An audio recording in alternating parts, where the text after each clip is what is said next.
Hello बच्चों, let's read this question. The question says a steel wire of length 1 meter and mass 0.1 kg and uniform cross-sectional area 10 raised to power minus 6 meter square is rigidly fixed at both ends.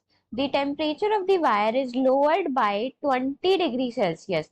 If transverse waves are set up by plucking the string in the middle, calculate the frequency of the fundamental mode of vibration. Given gamma of steel is 2 into 10 raised to power 11 Newton meter square and alpha of steel is equals to 1.21 into 10 raised to power minus 5 per degree Celsius.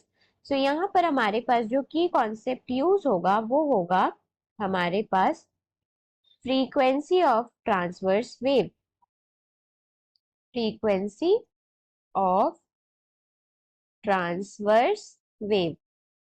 So question में हमको given है कि हमारे पास एक steel wire है जिसकी length 1 metre है और मास 0.1 केजी और उसका cross sectional area 10 raise to power minus 6 metre square given है। सो सबसे पहले हम गिवन डेटा लिख लेते हैं।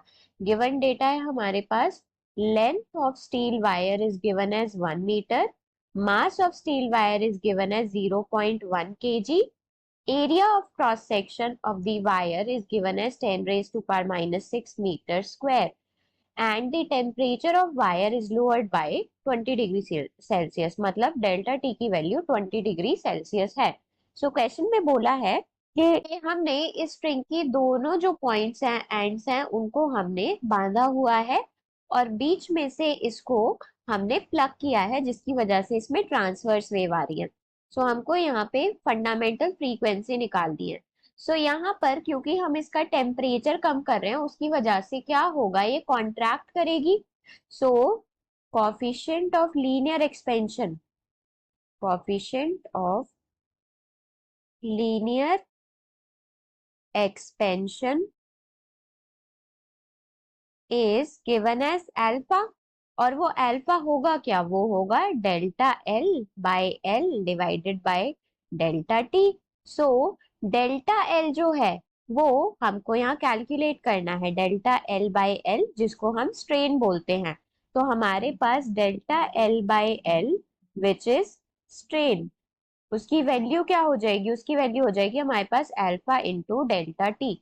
स्ट्रेस क्या होता है, स्ट्रेस होता है हमारे पास gamma which is Young's modulus into strain. So हमारे पास जो स्ट्रेस की वैल्यू आएगी वो आ जाएगी हमारे पास गामा इंटू स्ट्रेन आया है हमारे पास alpha into delta T. So gamma की वैल्यू हमको क्वेश्चन में गिवन है, अल्फा की वैल्यू भी हमको क्वेश्चन में गिवन है और डेल्टा टी की वैल्यू भी हमको क्वेश्चन में गिवन है। सो हमको यहाँ से स्ट्रेस जो होगा वो किसके इक्वल होगा, वो होगा हमारे पास force per unit area. Force क्या है यहाँ पे, टेंशन फोर्स होगी upon area equals to gamma alpha delta T. So हमारे पास जो टेंशन फोर्स आएगी वो क्या आ जाएगी, वो आ जाएगी gamma alpha A delta T. अब हमको पता है जो वेलोसिटी होती है ट्रांसवर्स वेव की वो होती है हमारे पास T by mu. So T की वैल्यू हम पुट कर सकते हैं, टी की वैल्यू है gamma alpha A delta T divided by mu की वैल्यू है मास अपॉन लेंथ।